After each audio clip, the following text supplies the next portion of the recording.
vez que a gente é convidado a trabalhar um tema,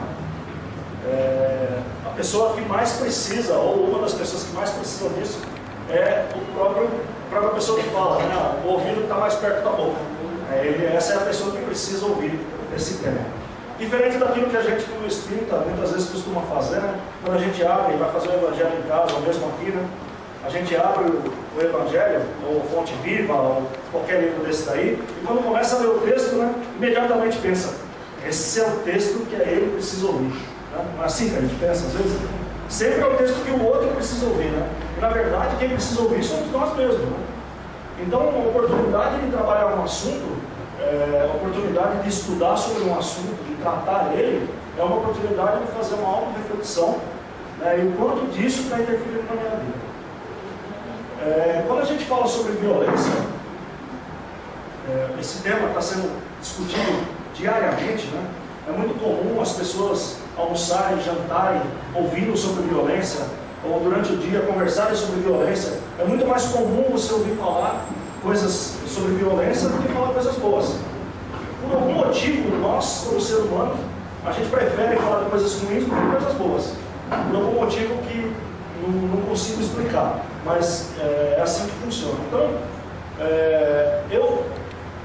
quando fui convidado a fazer essa palestra, eu comecei a pensar e, obviamente, me concentrei e me conectei com o plano espiritual para que eu pudesse ter uma verdadeira utilidade nesse tema, que não fosse falar sobre a violência, mas tratar esse tema com a devida importância que ele tem. E a reflexão mais importante que me veio é a de o quanto eu posso ajudar para promover a paz e não o que eu devo fazer para acabar com a violência. E eu não consigo, com os braços que tenho, acabar com a violência em outros países. Eu não consigo acabar com a violência nem na cidade, eu não consigo diminuir a violência em outros lugares. Eu só consigo fazer alguma coisa naquilo que meu braço alcança. Então, eu acho que o principal que nós podemos fazer para alcançar a paz é nesse sentido, onde meu braço alcança. Porque é muito fácil eu falar que no Rio de Janeiro tem um monte de violência, que São Paulo é uma cidade violenta, que teve guerra não sei onde, é muito fácil falar isso. Mas o que eu estou fazendo a respeito disso? Porque falar sobre isso é muito fácil, né? Então, é um tema bastante intrigante, é um tema complexo. Todas as coisas que eu falar, algumas coisas são talvez um pouco chocantes para algumas pessoas, né? Se sintam chocadas um pouco. Mas eu queria dizer que essas coisas são ditas para mim também. Então, se alguém se sente chocado, pode ter certeza que eu também fiquei. Não é direcionado a ninguém em especial, mas é direcionado a todos nós, inclusive para mim mesmo. Ok? Então, eu vou pedir para vocês, para que vocês venham junto comigo nesse caminho, nesse pensamento. Abram a mente, abram o coração para ouvir o que tem que ser ouvido, que são palavras do Evangelho, né? Não são palavras minhas, mas palavras do Evangelho, que a gente deve ouvir e deve refletir sobre o tema. Ok? Nós temos que encerrar aqui às 8h10. Então eu vou procurar encerrar às 8 horas, para que a gente tenha um tempinho para bater papo. Se a gente não conseguir, depois é só me falar que quer perguntar alguma coisa, eu vou deixar meu e-mail aí, pode mandar e-mail para mim perguntando, ou pode me chamar para discutir o assunto. Também quero dizer que alguns textos vão ser lidos para poder garantir a fidelidade ao Evangelho. Então nós vamos ler juntos alguns textos. E que o nosso tema é sobre cada um de nós. Ok? Espera aí que a dona Bíblia quer falar. Sim. Se eles quiserem, você pode ficar aqui em cima enquanto está fazendo a assistência e eles perguntam para você. Muito obrigado. Então, quando encerrar, começar a assistência, a gente fica falando baixinho lá no canto, se alguém quiser. Tá bom? Obrigado, Bíblia. Ok? Bom, para a gente começar a falar sobre crime e violência, a gente tem que ter uma definição exata do que é isso. E o que é crime? Se a gente for falar, e eu não estou aqui usando o meu termo jurídico, ok? Não é essa a intenção, mas crime é simplesmente qualquer coisa que está fora da lei. Se está fora da lei, é crime. Qual lei nós estamos falando? A lei dos homens. Isso é crime, certo? Isso vale dizer que se um país é permitido a pena de morte, então matar uma pessoa lá por um crime que ele cometeu, não é um crime, ok? Se no país apedrejar uma mulher em praça pública porque ela cometeu um adultério, se isso lá é permitido, então isso não é crime. E não significa que não seja violento. Vocês concordam com isso? É violento ainda assim, só que não é crime. Então o crime, o significado do crime é muito menor do que o significado de violência. Tudo bem? Estamos juntos? Então, crime, segundo o nosso grande amigo Aurélio, estou na frente da senhora, vou ficar mais para cá, tá bom? Qualquer violação muito grave da ordem moral, religiosa. Então, quer dizer, se é fora da lei, é crime. Ok? O que é violência? Ato de violentar, veemência, irascibilidade, abuso da força, tirania, opressão. E aí, quando a gente olha essa palavra, irascibilidade, aí a definição de irascibilidade, não conseguir dominar a própria ira. Então, toda vez que eu não consigo dominar a minha própria ira, eu estou sendo violento. O que é não dominar a própria ira? Por exemplo, se eu xingo alguém no trânsito, eu sei que espírita não xinga ninguém no trânsito, eu sei disso, mas tem gente que faz isso, né? Tem gente que dá cotovelada sem querer, né? Mas espírita não faz isso, eu sei, mas mesmo assim, toda vez que eu não consigo dominar a minha ira, eu estou sendo violento. E aí entra outro problema. Aí é que começa o problema. Porque a gente está lendo aqui, ó, que violência no nosso mundo aqui, nessa terra que a gente vive, esse mundo físico, é não controlar a própria ira. Isso nesse nosso mundo aqui. E aos olhos de Deus?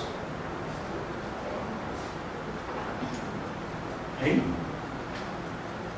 É violência eu pensar violentamente? Se eu pensei em agredir alguém, é violência? Aos olhos de Deus? Já é violência.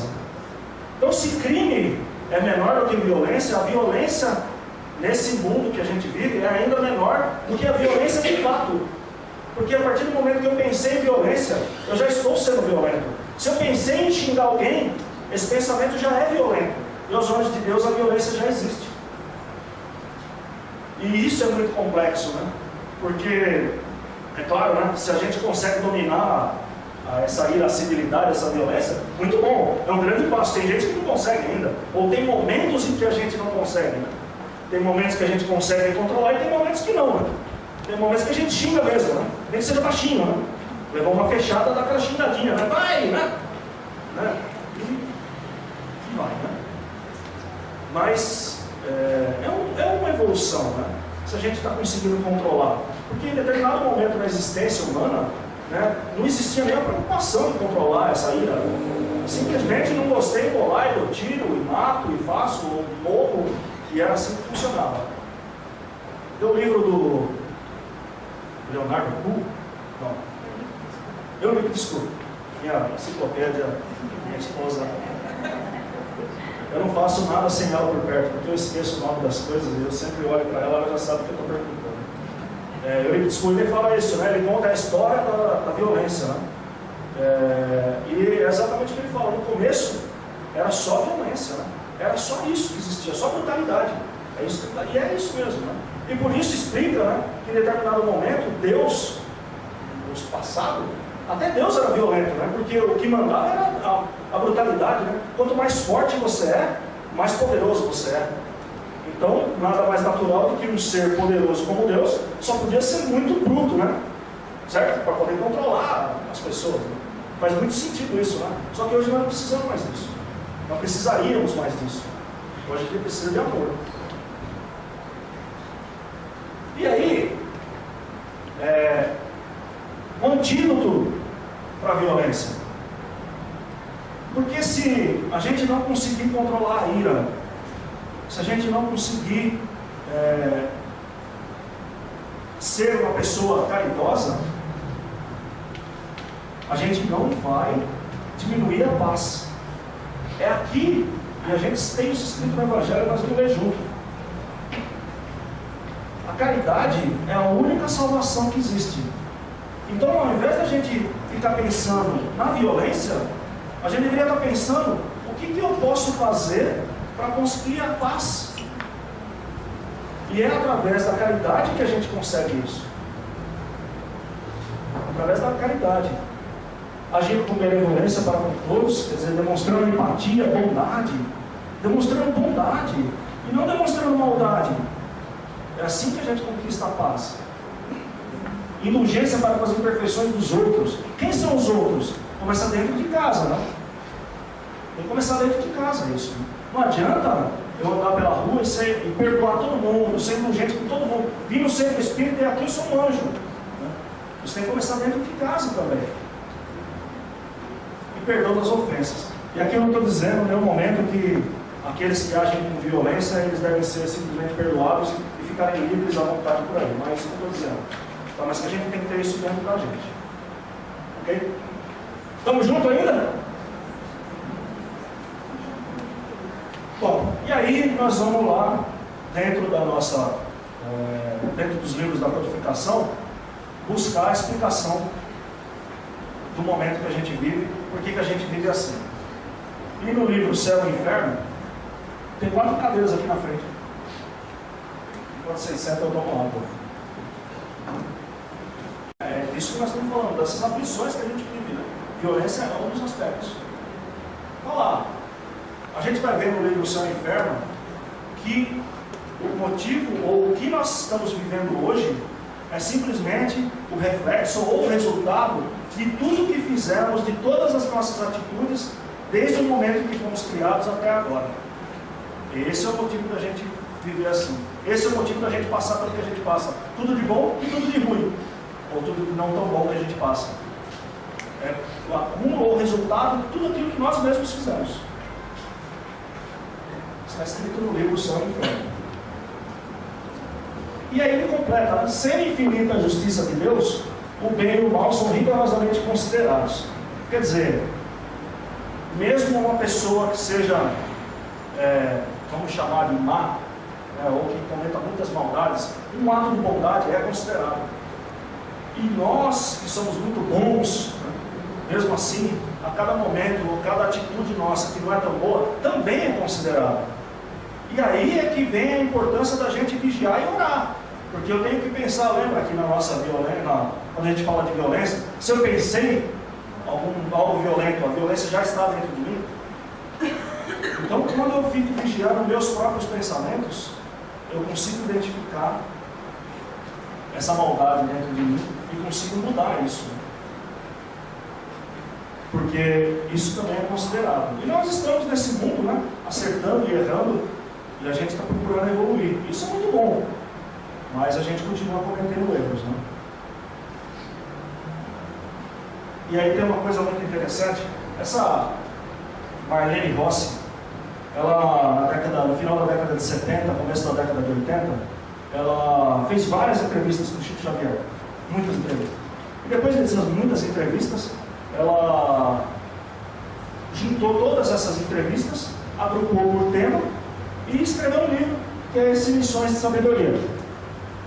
E tem uma pergunta lá que me chamou muita atenção. Ela pergunta para o Chico Xavier qual o motivo de tanta violência, do crescente da violência, na década de 80, tá? Pertinho de 1980 mesmo. Então ela pergunta, né? Estamos diante de uma onda crescente de violência em 1980. E ela pergunta: como você vê tudo isso? E a resposta dele é fantástica. Ele debate esse tema com os amigos, inclusive os amigos espirituais, e eles são unânimes em afirmar que a solidão gera egocentrismo. E ele vai explicando tudo isso até que ele fala: conforto talvez excessivo que a era tecnológica nos proporciona. Chico Xavier, em 1980, falava que o excesso de tecnologia gera conforto, esse conforto gera solidão, e essa solidão gera egocentrismo que nos leva a nos afastar da caridade. Em 80, né? Será que Chico Xavier em 1980 tinha Facebook? Eu acho que não, né? Acho que não tinha não, né? Não tinha na internet, acho que nessa época. Mas ele já falava do conforto, né? Ele já falava, com certeza, que estava se relacionando talvez à televisão já na época, né? O rádio, desse tipo.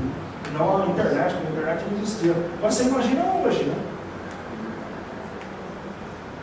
Hoje, eu sei que espírita também não faz isso, né? Mas quando janta todos juntos, em casa, todos jantando junto, cada um com o seu celular na mão.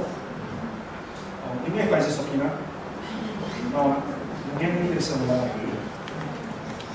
Então, quando nós estamos todos juntos, só que cada um no seu celular, nós não estamos juntos. Nós estamos nesse momento desenvolvendo o egocentrismo, que nos afasta da caridade, consequentemente nos afasta da paz. É isso que está acontecendo. Então, e a gente não percebe, porque dá a sensação de que se você não tem o celular, não tem o Facebook, não tem o Instagram, não tem o WhatsApp, você não existe. Não é? Não é assim? E aí as pessoas falam, Lívia, você é muito velho, cara. Você não tem WhatsApp? Você não tem? Não é assim? Não é espantoso quem não tem? Muitas vezes. A gente é cobrado para ter todos esses mecanismos, né? Só que se a gente vive isolado, né? Chico Xavier já falava isso em 1980, faz todo sentido, né? Porque quando a gente faz caridade com a gente mesmo, não é caridade, viu, gente? Tem que informar isso para vocês, tá? Fazer caridade com a gente mesmo não é caridade, não vale como caridade, né? Isso é egoísmo, né? Fazer as coisas só para si mesmo, tá? A gente fazer caridade é com os outros, então a gente precisa se relacionar com os outros. Então quando um amigo seu coloca lá no Facebook, coloca se sentindo triste, não vai lá e dar um clique no curtir. Não é isso que é para fazer. Se é seu amigo, você deve ter o número de telefone dele, pelo menos. Liga para ele e fala, o que está acontecendo com você? Você está triste? Quer que eu vou aí? É isso que a gente tem que fazer. Isso é desenvolver a caridade. Isso é desenvolver o social. Isso é nos aproximar da paz. E, consequentemente, nos afastar da violência.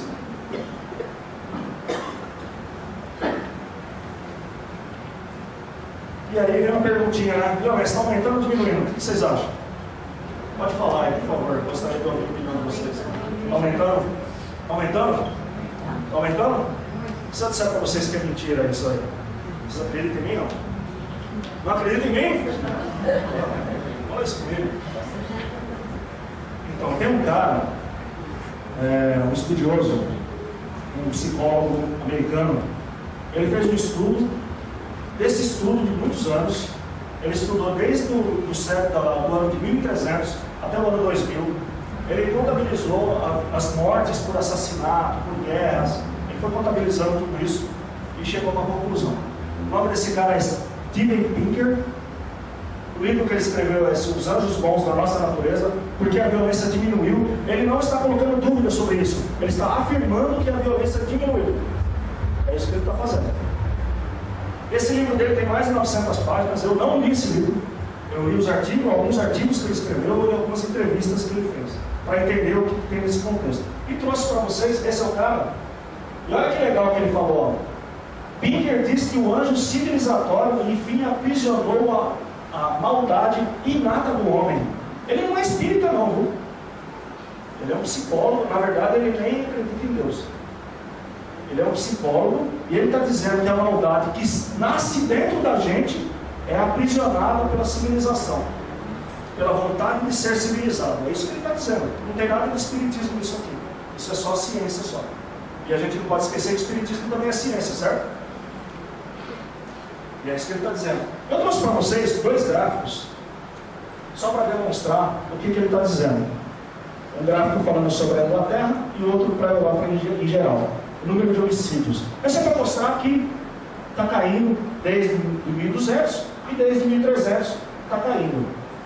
Então a violência está diminuindo. E ele explica por que as pessoas não acreditam nisso. Ele explica isso também. Por um motivo muito simples. Porque a gente não para de falar de violência. É por isso que a gente acha que a violência não diminui. Porque a gente tem na televisão 4 ou 5 canais que disputam o horário nobre para falar só de violência. E por que eles disputam esse horário? Por que é no horário nobre? Por quê? Porque dá ibope. Exatamente. Porque quando a gente está lá em casa, a gente está assistindo isso. Então, se a gente só vê violência, como que eu posso acreditar que a violência diminui? É só isso que eu vejo. É só isso que eu converso. no refeitório. E fica num desses programas na hora do almoço, também tem um jornal que é bastante violento. E é incrível, eu fico observando as pessoas, e algumas pessoas comem assim, ó. O que eles estão comendo? Violência. É isso que eles estão colocando para dentro deles, né? Na mente, nos olhos, no alimento. É só violência. Sai de lá com a cabeça desse tamanho. Em vez de relaxar na hora da refeição, ter uma refeição gostosa, se familiarizar, se confraternizar com os amigos, fica assistindo o jornal. Chega em casa de noite e faz a mesma coisa. E aí, depois fala que de noite tem pesadelo. Desculpa aí, hein? Vai ter pesadelo mesmo. É só isso que vê. Só vê maldade. Então dá a impressão que todo mundo é mal, né? E é isso que esse cara está falando. E ele está dizendo aqui, ó. Opa, perdão. Que a diminuição da abolição, tortura judicial, ele está explicando por que diminui, né? Não é sem fundamento nenhum. Né? Ele está explicando, né?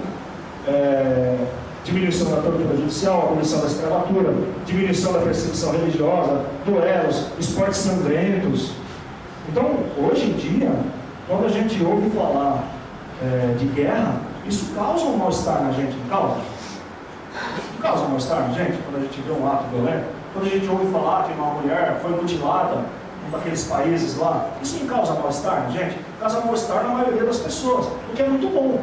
Se causa mal-estar é porque não é bom mais, né? Porque em determinado momento a gente ficava na arena, vendo as pessoas sendo jogadas aos leões e se divertindo com isso, né? Eu sei que espírita nunca fez isso, né? A gente, no passado, a gente nunca fez parte desse grupo de pessoas que se compraziam em ver os outros sendo atirados aos leões, né? O espírita nunca fez isso, né? Nenhum de nós aqui, né? É isso? É isso ou não? Não lembro. Graças a Deus, né? Deve ser os que tinham atirado, Isso, tá bem. Alguns de nós foram atirados aos leões, provavelmente, mas muitos de nós estavam lá rindo também. Muitos de nós poderiam estar dando ordem lá, ou garantindo que o divertimento acontecesse, né? Então, e se isso em uma época do ano foi bom, hoje isso causa mal-estar. Se isso causa mal-estar, significa que nós estamos melhorando. Não significa isso? Então, vocês devem ter assistido, ou pelo menos alguns de vocês, esses filmes épicos, onde os loucos com as espadas, as lanças, saem correndo, 1000 de lá, sei lá, 100 mil de lá, 100 mil daqui, se chocam no meio, vai morrendo um monte de gente pelo caminho. Não é? Isso não é normal. Hoje, quando a gente assiste um negócio desse, fala, nossa, coisa estranha, né? Cara, que vida é essa? Não é? Não causa um certo mal-estar? Naquela época não, naquela época era bom, era normal. Se isso causa mal-estar na gente hoje, é sinal que nós estamos melhor. Não nós, aqui do Centro Espírita Jesus, a humanidade, né? Porque na média a humanidade se incomoda com isso daí. Vocês vão falar, mas tem país que ainda é lei, tem país que ainda é bom, tem, claro. Esse Steven Pinker aqui, ele mesmo fala isso, que a violência, ela passa por um período que ela começa a aumentar, até que chega um momento, que é um momento máximo, que não dá para passar daquilo lá, acontece alguma coisa que faz com que a violência diminua, e a gente passa muitos anos, décadas, com muito menos violência. E a próxima vez que for ter esse ato de violência, esse momento de violência, ela é menor do que o anterior. Isso que ele fala.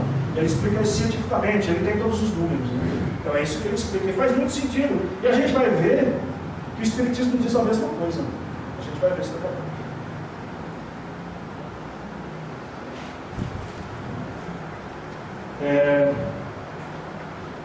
Raul Teixeira, numa das palestras dele, ele fala sobre a violência.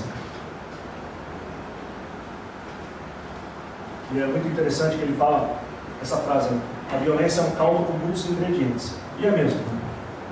São muitos ingredientes que estão envolvidos nesse aspecto de violência. Quando a gente começou a falar aqui, a gente falou do núcleo familiar, de dentro da gente, lembra que a gente falou sobre, eu falei sobre isso aqui. Um dos aspectos importantes da violência é a educação dos filhos. Então, eu achei conveniente falar um pouco sobre isso. E pesquisando sobre isso, eu achei uma coisa bastante interessante. Tem um norte-americano que escreveu isso faz mais de 20 anos, ele escreveu isso, mas continua sendo ainda muito válido. Ele chama isso de como criar um delinquente. Esse é o texto que ele escreveu, um policial norte-americano que escreveu isso. Aqui não tem nenhuma intenção de julgar ninguém, mas é importante a gente ter isso para reflexão. Eu não vou apresentar todos os pontos, porque isso demandaria muito tempo e não é necessário. Mas para quem tiver curiosidade depois, dá uma pesquisadinha na internet facilmente, só colocar como criar um delinquente, vocês vão encontrar esse texto com facilidade. E é importante para a gente refletir. Okay? Essa carinha dessa criança diz muita coisa, né? Eu vou colocar só três tópicos que ele colocou. Comece na infância a dar ao seu filho tudo o que ele quiser. Assim, quando ele crescer, acreditará que o mundo tem a obrigação de lhe dar tudo o que deseja, que todos têm o dever de servi-lo. Então, se a gente criar um filho dessa forma, a gente está contribuindo para que ele seja um delinquente. A gente não está dizendo que ele vai se tornar um delinquente, mas que a gente está facilitando para que isso aconteça. Vocês entendem isso? Fácil? Alguém quer comentar alguma coisa? Um monte de cara de dúvida? Não? Apanhe tudo que ele deixar jogado, livros, sapatos, roupas, faça tudo para ele, para que ele aprenda a jogar sobre os outros toda a responsabilidade. Então, se você acha que é amor fazer tudo que seu filho quer, e aqui eu estou falando filho, mas no sentido de filho, ou se tem uma criança que é de sua responsabilidade, tá? Não importa se é filho ou não é, mas se está sob sua responsabilidade, então ele é seu filho, ok? Se você faz tudo por ele, significa que ele não tem responsabilidade com nada. E se ele crescer assim, ele vai crescer pensando dessa forma, que ele não tem responsabilidade com nada. Então, de novo, né? Está se aproximando de ser um delinquente. E no último, aí só para... Tome o partido dele contra vizinhos, professores, amigos. Afinal, todos têm uma vontade para com seu filhinho. E mais importante, todos estão sempre errados. Não param de persegui-lo. Se seu filho é vítima dos professores, vítima dos amigos, se o professor reclama do seu filho que ele faz muita bagunça e você acha que o professor é muito exigente, isso é um problema. Então isso é para a gente refletir, tá? Refletir se vocês acham que isso não serve para vocês, é só desprezar o que eu falei.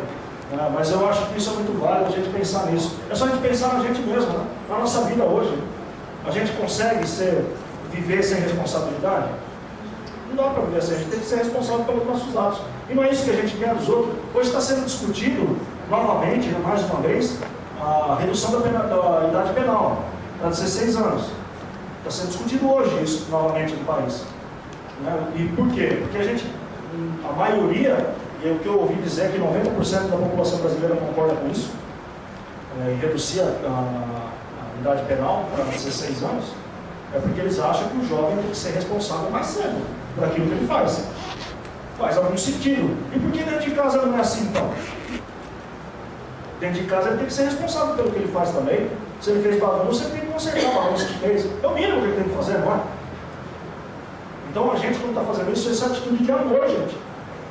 Isso é demonstrar amor pelo filho. Então, e o que tem isso a ver com a violência? Poxa, se a gente criar crianças responsáveis,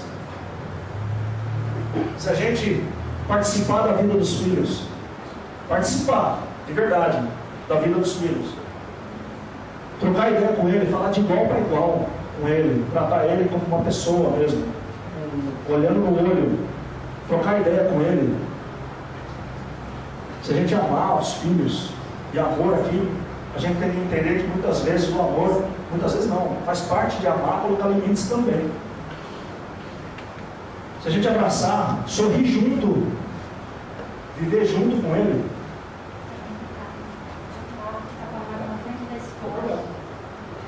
Pessoal, um recado importante aqui, tem um carro atrapalhando na escola?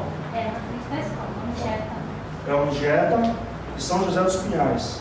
Se alguém for o dono do carro, por favor, para tirar que está atrapalhando, tá ok? Tudo bem? Dado o recado? Jetta de São José dos Pinhais. Ok? Obrigado.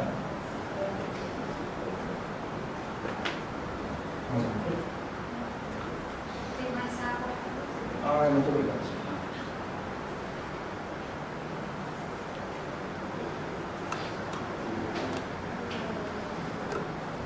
Então, a gente abraçar, sorrir, viver a vida junto com o filho, brincar com os filhos.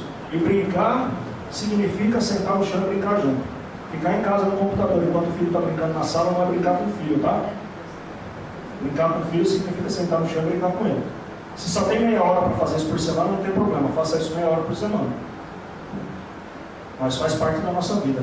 E se a gente conseguir colocar limite, né, dar responsabilidade para ele, exigir que ele faça as suas obrigações, mas também abraçar, amar, brincar, com certeza nós vamos ter crianças muito mais felizes, e essas crianças mais felizes vão crescer com prazer de viver junto da gente e viver em sociedade, porque para eles viver em sociedade vai ser importante, e isso vai contribuir para que a gente tenha uma sociedade melhor.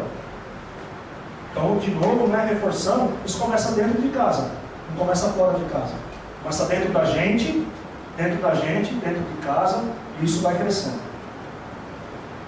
E aí tem uma cobrança muito forte das crianças, que a gente tem que estar atento, né? O exemplo, né?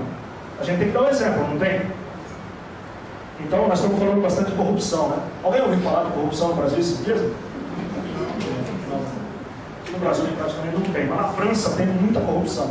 Eles estão falando lá, tem a Petrofrance, já ouviram falar da Petrofrance? Então tem muita corrupção lá, né? Então a gente só fala de Petrobras, de corrupção, de Lava Jato, não é isso? E aí tem uma coisa muito importante, tem um educador brasileiro, chama Samitiba, ele também não é espírita, mas eu gosto muito dos textos que ele escreve, dos artigos, da forma como ele aborda a educação infantil e infanto-juvenil. E ele fala muito sobre o exemplo. E ele tem um texto muito interessante dele, que ele fala o seguinte: você é contra a corrupção? Muito bom. Vamos imaginar a seguinte situação, eu vou pedir para vocês passearem junto comigo nessa historinha que eu vou contar. Vocês estão na estrada, dirigindo, indo passear com a família, já viajaram 300 quilômetros, ainda falta 200 para chegar no destino. Vocês estão felizes da vida, vão passar a semana lá, de férias, gostoso. Seu guarda para vocês. Aí seu guarda parou, mandou encostar, você está feliz, está tranquilo. Só que aí quando ele começa a conversar com você, o documento está vencido, você não lembra. Você não lembrou, o documento está vencido. Aí o cara fala, olha, vai ter que parar a viagem. Você vai ter que voltar de ônibus, porque o carro vai para o pátio. Já aconteceu isso com alguém aqui? Não. Não, se aconteceu, não fala, não, tá? Você já tentou dar um jeitinho? Eu falei o exemplo do carro, mas serve para qualquer coisa, né? Já furou fila? Não responda, por favor. Eu não responderia. Se você já furou fila, se você já usou a influência que você tem alguma coisa para ter benefício, para passar na frente dos outros, desculpa, mas isso também é corrupção. Então, não adianta você falar, olhando na televisão, falando esse bando de coisas aí, que rouba, tem que ser, né? Às vezes fica tão nervoso que você começa a falar, esses caras deviam ser trucidado, né? Cego, né? Outro dia o cara falou, a melhor coisa que pode fazer com esses caras é cegar eles. Do lado onde o cara tira um negócio desse, né? Mas, enfim, é tanta revolta dentro, né? Começa a falar qualquer coisa, né? E o filho às vezes está ouvindo tudo isso, né? Às vezes não, o filho está ouvindo tudo isso. E aí depois ele vê você fazendo isso. Peraí, não está dando certo esse negócio. Esse cara está falando, não está fazendo. Eu estou falando do filho, mas não é outra coisa importante, né? Porque lembra, né, tudo aquilo que a gente está passando hoje é resultado de tudo que nós fizemos desde que fomos criados até agora, certo? Começa no pensamento, certo? Então, essa é a importância da gente vigiar o pensamento, né? Sempre lembrando disso. O quanto é importante a gente prestar atenção no que a gente está fazendo. É tão comum hoje dar um jeitinho, é tão comum parar na vaga do deficiente. Né? É rapidinho. Essa é a resposta. Né? Chama pegadinha moral. Essa eu achei interessante. Eu não gosto muito de pegadinha, mas essa daí eu achei interessante. O cara está lá, a placa, proibido, vaga para deficiente, está lá no poste, vaga para deficiente. Aí a pessoa para, não é deficiente, mas ele para na vaga de deficiente e sai do carro. Vai uma equipe lá, coloca, proibido estacionar no lugar do vaga para deficiente.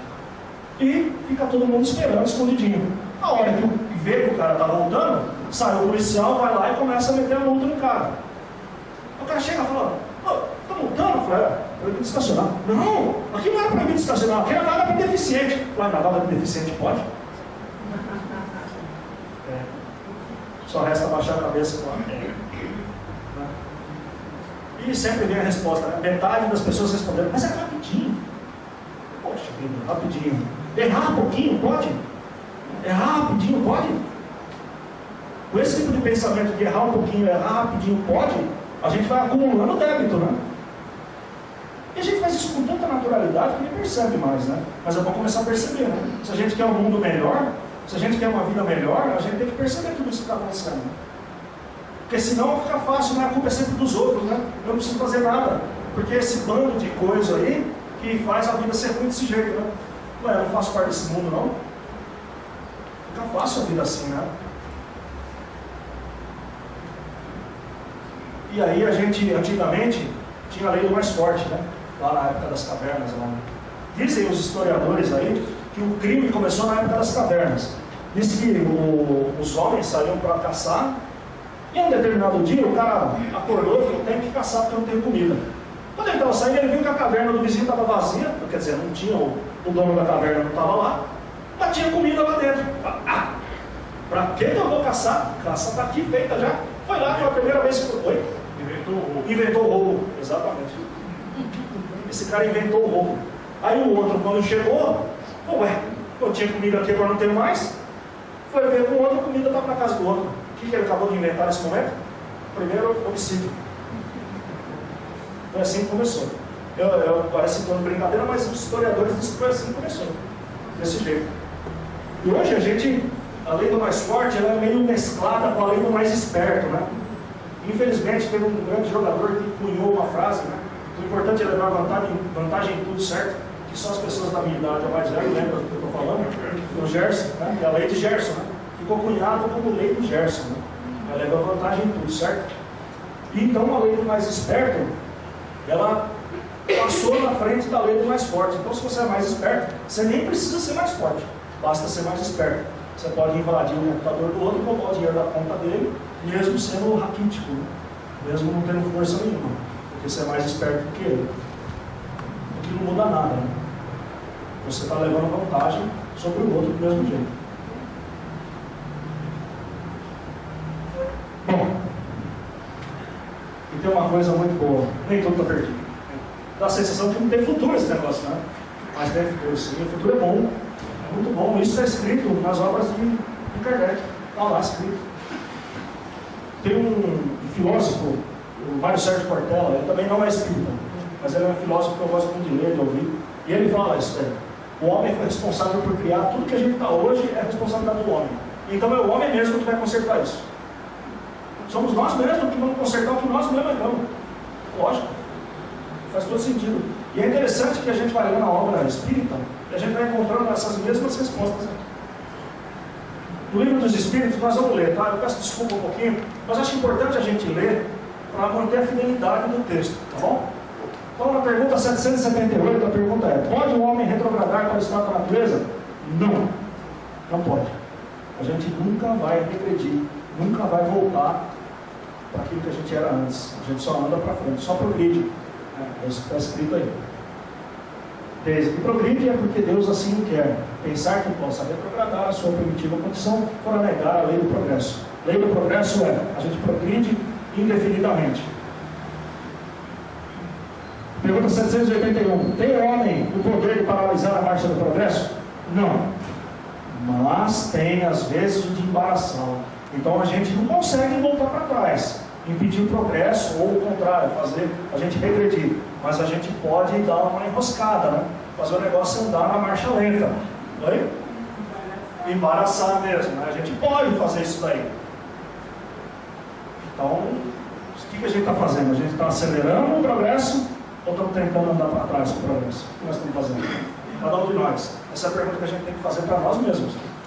Nós não temos que responder isso para ninguém aqui. Nós temos que responder isso para nós mesmos. E ele continua: o que se deve pensar dos homens que tentam deter a marcha do progresso e fazer a humanidade retrograde? Eu pergunto, palavrinha difícil, né? A resposta: pobres seres que Deus castigará. Quer dizer, é previsto que existem seres tentando atrasar a marcha do progresso. Existe isso. E ai deles. É isso que está dizendo. Então, não vamos pensar que está todo mundo belezinha, todo mundo bonitinho, nós estamos marchando no progresso. Não, tem gente lá pensando em fazer andar para trás, trabalhando para isso. Sendo o progresso uma condição da natureza humana, não está no poder do homem impor-se. Então, faz parte da nossa natureza evoluir.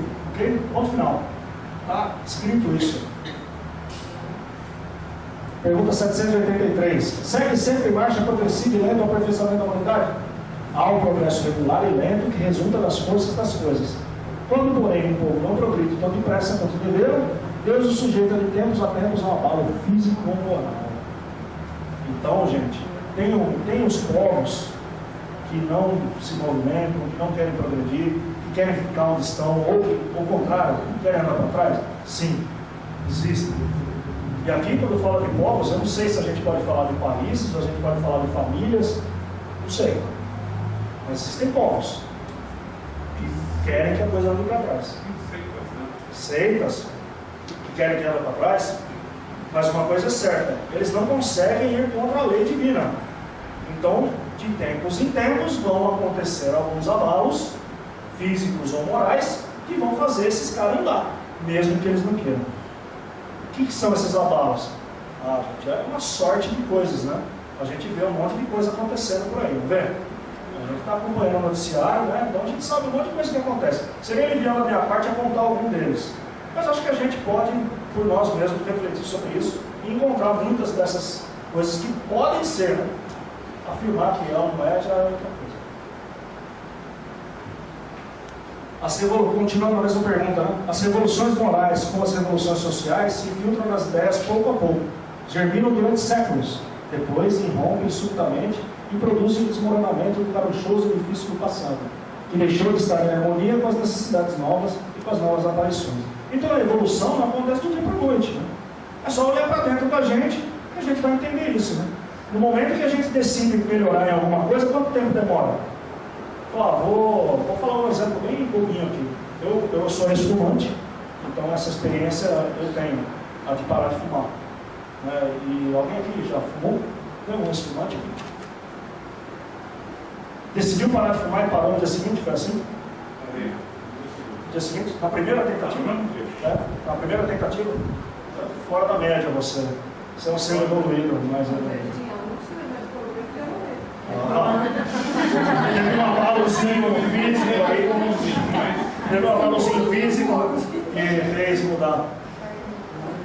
Teve um abalozinho aí também. Eu também tive um abalozinho também, viu?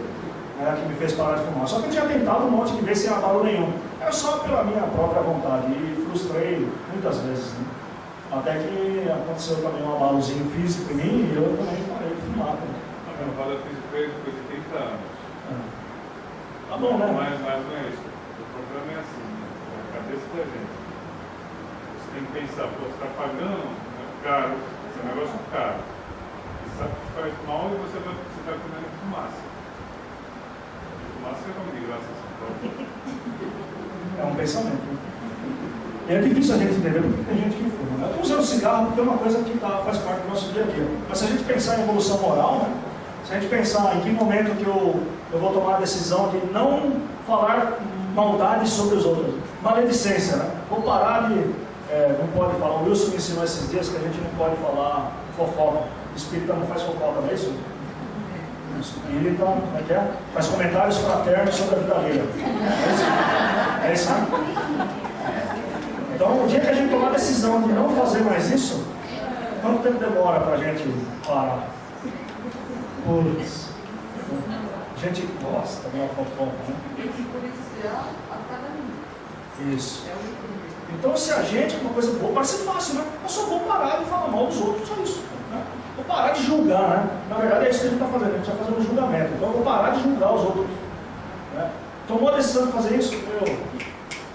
Vai tempo, né? Para conseguir isso daí. Então, imagina na humanidade, né? Para a evolução da humanidade, o progresso da humanidade. Quanto tempo pode demorar? É por isso que ele fala, né? Durante séculos, muitas vezes. Continuando ainda na mesma pergunta. Nessas comoções, o homem quase nunca percebe senão a desordem e a confusão momentâneas que o ferem nos seus interesses materiais. Aquele, porém, que eleva o pensamento acima da sua própria personalidade, admira os desígnios da providência que do mal faz sair do mundo. Muitas vezes a gente fica só nessa mesmo, né? A gente fica nessa, bom, está me atrapalhando, então é ruim. É isso que a gente pensa. Por quê? Por causa do nosso egoísmo, do nosso orgulho. Então não está atrapalhando, então é ruim. Se não está atrapalhando, não é ruim. É por isso que é tão difícil, né? A gente fica falando dos outros, né? A gente fica falando lá da guerra não sei na ONU, da violência não sei o quê, do cara que está fazendo não sei o que lá, e a gente, enquanto a gente está falando dos outros, a gente não está olhando para nós mesmos. Isso é o que acontece. Porque olhar para nós mesmos às vezes dói. Machuca olhar para a gente mesmo. Então é muito mais fácil falar dos outros, né? Falar das coisas que a gente não tem como fazer nada. Então fica só reclamação, né? Murmúrio, né? A gente fica lá falando, não ajuda em nada e acaba atrapalhando. Então você tem que parar de olhar para os outros e começar a olhar para a gente mesmo. Outra perguntinha, 784. Bastante grande é a perversidade do homem. Não parece que, pelo menos do ponto de vista moral, ele, em vez de avançar caminhos recuos, engana-se. Observa bem o conjunto e verás que o homem se adianta, pois o melhor compreende o que é mal. Então, o que a gente estava falando no começo, né? Hoje, quando a gente vê alguma coisa violenta, uma mutilação, por exemplo, né? Alguns países, né? A gente permitir a mutilação, aquilo incomoda, né? Quando a gente vê guerra, aquilo incomoda. Esse avião que caiu agora aqui, né? A possibilidade do cara ter feito aquilo de propósito, isso causa mal-estar na gente, isso não causa? Pensar nessa possibilidade. Né? Então isso chama-se evolução, né? Hoje a gente se sente mal de ver a maldade, isso é muito bom. Qual o maior obstáculo ao progresso? O orgulho e o egoísmo. Aí, fácil. Pergunta 796. No estado atual da sociedade, a severidade das leis penais constitui uma necessidade? Essa pergunta é importante, porque a gente está falando tanto de indulgência, de perdoar, e a gente não pode cometer o erro ou fazer a confusão de achar então que a pessoa comete um crime ou é um criminoso profissional e ele deve então viver solto. A gente deve perdoar. A gente deve perdoar. Só que se ele não é capaz de viver em sociedade, se não é possível que essa pessoa viva em sociedade em harmonia, essa pessoa não pode viver em sociedade. É só a gente lembrar do nosso lar. Nosso lar é um lugar sagrado, né? Só entra lá quem é permitido, não é? Assim que é, nosso lar. É a mesma coisa, só que é o contrário, né? Aqui nós estamos nesse mundo, e se existem pessoas que não conseguem viver em sociedade, por isso precisa de lei severa, sim. Precisa ter isso, precisa de polícia, sim. Eu não sou capaz de prender o bandido, preciso da polícia. Eu preciso dar apoio para a polícia fazer o trabalho dela, inclusive. Isso precisa acontecer ainda na nossa sociedade, isso é importante.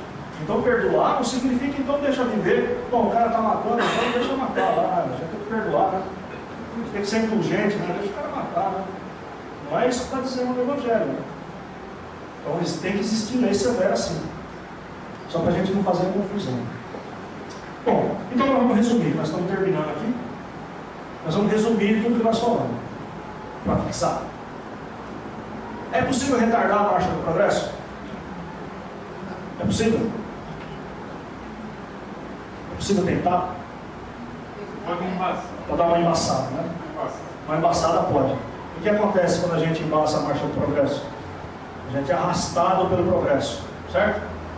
É isso que acontece. Não é possível parar, certo? Não dá para parar. Não dá. Não dá para parar. Continuamente, não dá para retardar, não dá para parar. É possível acelerar. Esse é possível acelerar não está escrito em lugar nenhum, para falar a verdade. Isso é uma conclusão que eu mesmo cheguei, na minha reflexão. Como que é possível acelerar a marcha do progresso? Como? Caridade e humildade, tal a senda única da salvação. Egoísmo e orgulho, tal da perdição.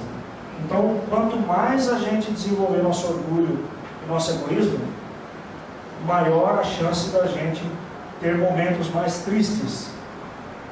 Quanto mais a gente for caridoso, quanto mais a gente evoluir no sentido da caridade, mais fácil, mais rápido vai ser o nosso progresso na sociedade e nós vamos ter uma sociedade melhor. E isso tem que começar dentro de casa, dentro de si, né? A paz tem que acontecer dentro de mim primeiro, ou junto, né? Não primeiro, né? Se a pessoa falar, bom, primeiro eu vou ter paz dentro de mim, depois na minha família, não vai dar tempo, né? Tem que começar meio junto, né? Buscar a paz dentro de mim, buscar a paz dentro do meu lar, buscar a paz. Então essa paz ela vai crescendo, né? Como uma onda, né?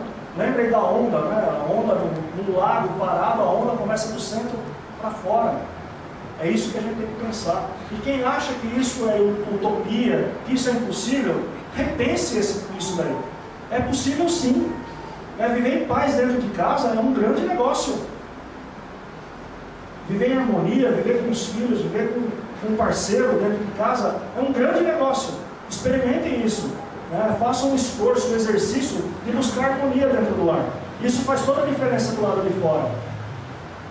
Então é possível sim. Então eu acho que é possível acelerar a marcha do progresso.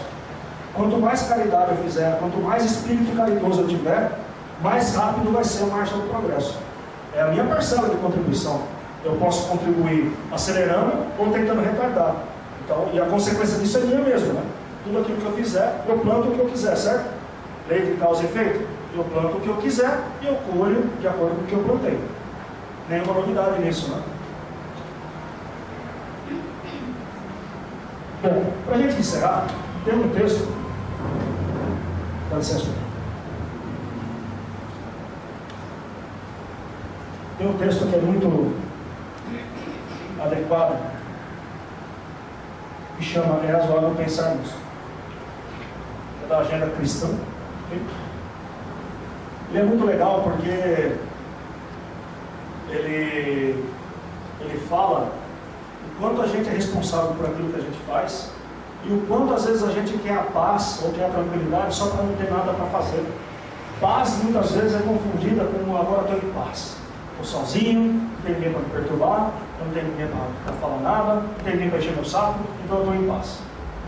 Então ele fala sobre isso, esse texto, por isso eu achei muito apropriado. É para a gente repensar os nossos conceitos de paz. Então eu vou ler, e assim a gente encerra às 8h05. A gente fica com 5 minutos, certo, Marcelo? 5 minutos para a gente bater um papinho, e aí depois eu vou lá para quando a gente continua, ok? Bom, o texto é razoável pensar nisso.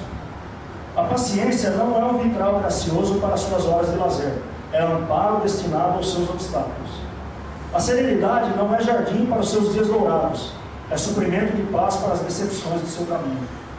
A calma não é harmonioso violino para suas conversações agradáveis, é valor substancial para os seus entendimentos difíceis.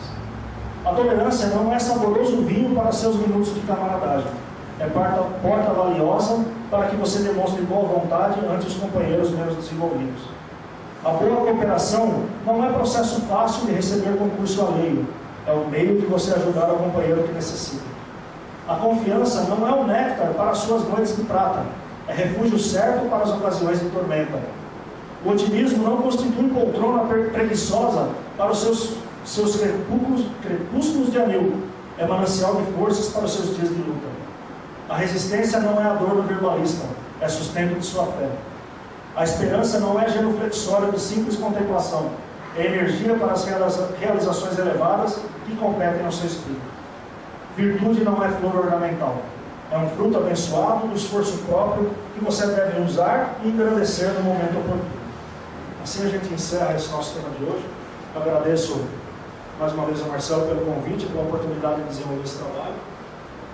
E fico aqui à disposição para algumas perguntas ou comentários, ou, enfim, temos 5 minutos. Estou à disposição.